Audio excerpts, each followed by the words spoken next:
Everybody's talking about Trump's rally at Madison Square Garden this weekend, and so I'm going to talk about Trump's rally in Madison Square Garden this weekend, but I want to take a different approach. Most of the people are focused on this clip. A lot going on. Like, I don't know if you guys know this, but there's literally a floating island of garbage in the middle of the ocean right now. Yeah. I think it's called Puerto Rico.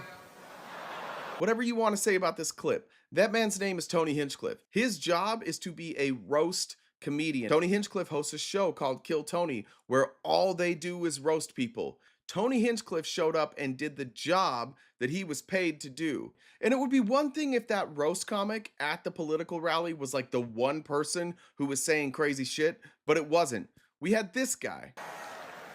She is some sick bastard, that Hillary Clinton, huh? What a sick son of a bitch. The whole fucking party, a bunch of degenerates, lowlives, Jew haters, and lowlives. Every one of them. Every one of them. That guy is Sid Rosenberg, and Sid Rosenberg might be most famous for being a bigot. Of all the things people know about Sid Rosenberg, that's mostly what people know. He rose to prominence with Don Imus. He sat next to Don Imus while Don Imus called Rutgers women's basketball players. Some Rutgers, man, they got tattoos and some hardcore hoes. That's some nappy-headed hoes there, I'm gonna tell you that now. Oh, man, that's some... Ooh.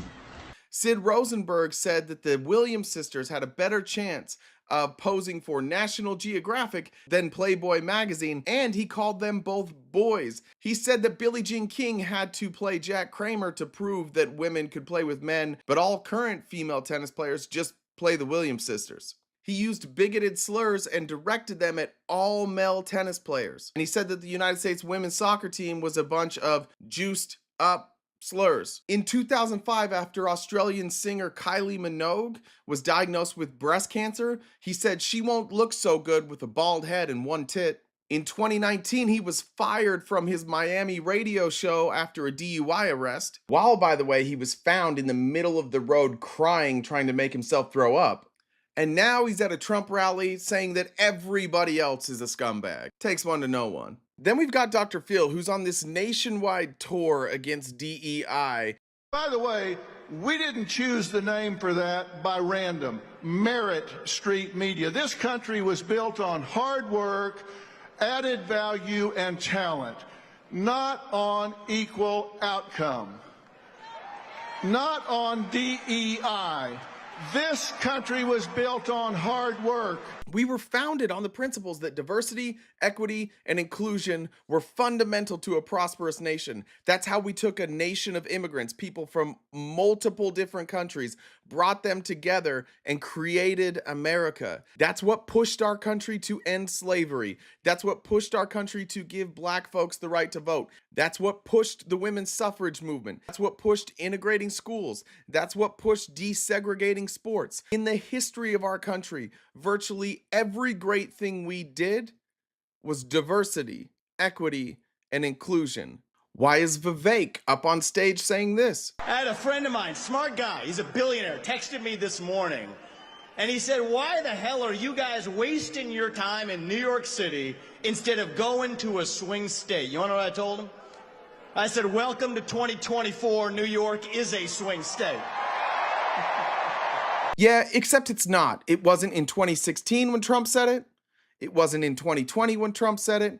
And it sure as shit isn't now. The reason that Donald Trump went to New York is so he could pretend this was some populist message that was popular all around the country, which it isn't. Why is hedge fund manager Howard Lutnick up here? When was America great?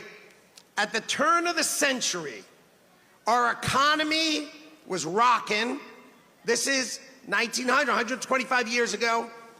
We had no income tax. And all we had was tariffs. All we had was tariffs. Yeah, that's true. That's absolutely true. The economy was booming. But why was it booming? It was due to oil refining, our ability to manufacture steel. Electrical power expanded the workplace. Railroads expanded cross-country, which brought even remote parts of our country into the national market. That transformed American society, and that boom was only made possible by a flood of immigrants. And nobody really views this as one of the best times in the American economy. In fact, a lot of these workers were part-time workers because of the boom and the bust of the industries that they worked in. Many of them didn't have full-time year-round employment. They'd collect record profits, and then when times slowed down, they just cut the labor force. And by the way, this economy led us to the Great Depression. The mistakes we made leading up to the Great Depression is exactly why we have income tax now and not tariffs. We learned from our mistakes. But surprise, surprise, Howard Lutnick here manages over $100 billion in crypto investments. I wonder if this man realizes he can manipulate markets in crypto and make a fortune and doesn't want to pay taxes on it. So he can just say, I'm all for tariffs. The one thing that won't affect my bottom line. Tariffs aren't going to hurt the people investing. They're not importing anything. It only hurts people outside of their industry. And why should they pay taxes when the American public can just pay for everything?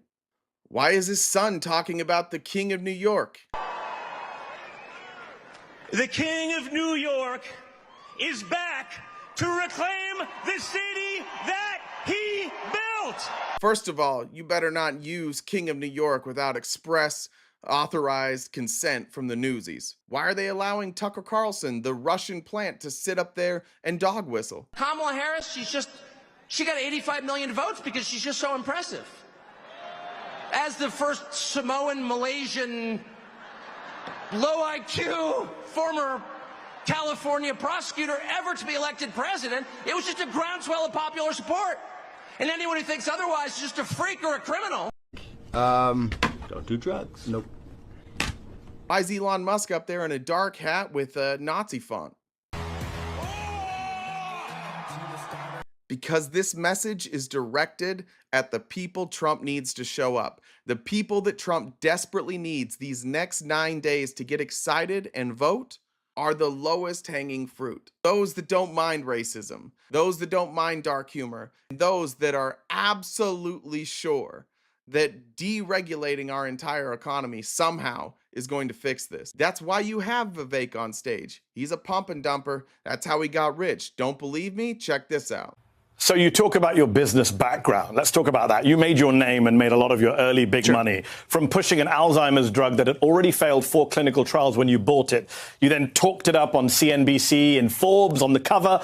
Your company's subsidiary shot up by billions in value when it went public in 2015. But then the drug failed its phase 3 trial on your watch. The company lost 75% of its value in a single day. Ordinary investors like the California State Teachers Pension Fund lost hundreds of thousands of dollars. But you cashed out beforehand via your parent company to the tune of, I believe, over $37 million. Your critics say it's a classic pump and dump scheme. What do you say to them? That's why Donald Trump started a crypto scam. Looks like another pump and dump. Don't believe me? Ask CoffeeZilla. Look, I didn't want to do this story. I said, look, we don't do politics on CoffeeZilla, which is true. And we never will. But the scam is good on this one, guys. And it's so interesting that I had to talk about it while saying and caveating that this has nothing to do with politics. I don't care what you do.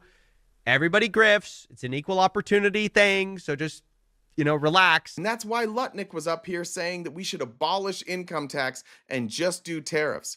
You got a bunch of rich people who want to be able to manipulate our system so they don't have to pay taxes. That's why they're on stage right now, and that's who they're going after. So if you're one of those people they're targeting, if you're one of those people who thinks deregulating crypto is somehow going to cause an economic boom, you're out of your fucking minds. These people want Donald Trump because he will deregulate the very industries they want to manipulate, and they'll make all their money off of you. And you have a choice to vote for them or not, and you're going to vote for them. Because these same rich people are telling you that the only way for you to get rich is to be involved in their newest scam. That's what get rich scams do. That's what MAGA is at this point.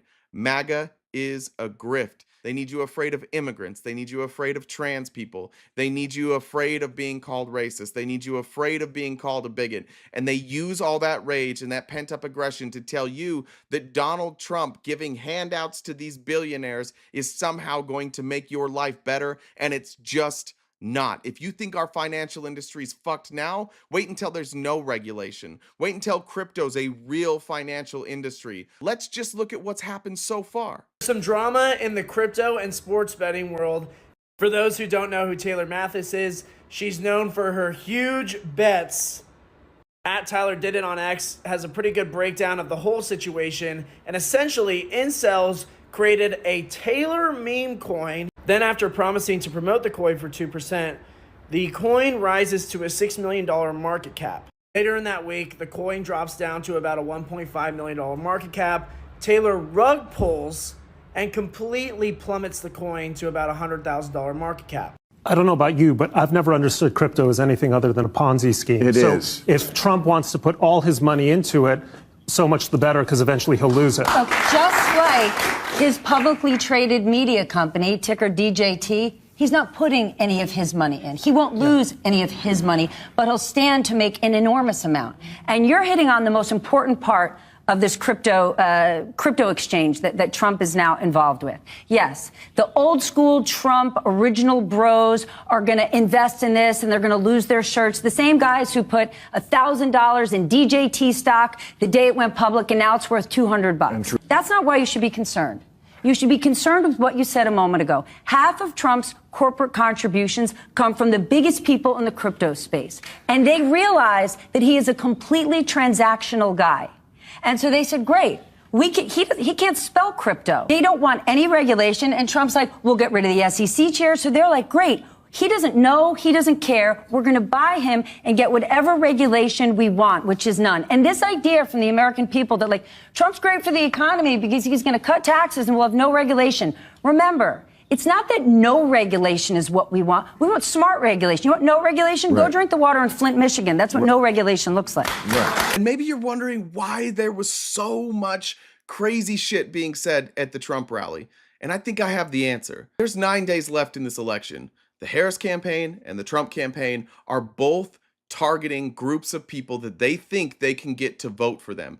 People that they don't think they have locked down yet. Harris is targeting people who have been disenfranchised by the Republican Party, historically conservative people who just don't want to demonize immigrants, LGBTQ people, and who think that a woman's right to choose what she does with her body should stay with the women. Or at the very least, like, you can't have total abortion bans, or you can't have a 6-week abortion ban. At the very least, there has to be some sensible law for abortion bans. Donald Trump, on the other hand, is targeting a totally different group of people. Donald Trump lost those people in the middle, and he knows he can't get them back. That would require changing all of his rhetoric. But there is a group of people who that rhetoric works on. The fuck it bro, I'm gonna make money people. The crypto bros. Now, my audience is tuning out because they just heard me say crypto bros, and they know that gets me excited. But I want to talk about the crypto bros.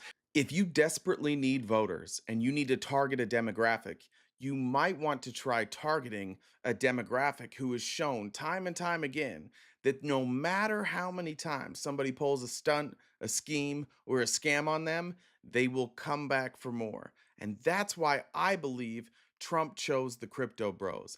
That's why I believe Trump's taking money from the crypto investors, because he knows and they know that these people don't believe any lie. They'll show up in numbers to defend that lie, as long as they believe that they're about to get rich by being first in on a scam. So if you're not a crypto bro, if you're not somebody who is regularly scammed, you may want to think, am I getting scammed this time? Because you are. You have 9 days to make a decision. And in those 9 days, I highly recommend you decide to vote for the person who will put Americans first, who will put you first, who will put the middle class first, not the person who's selling out to the who's who of scammers in America. Crypto is the future. Let's embrace this incredible technology and lead the world in digital economy. Go to worldlibertyfinancial.com.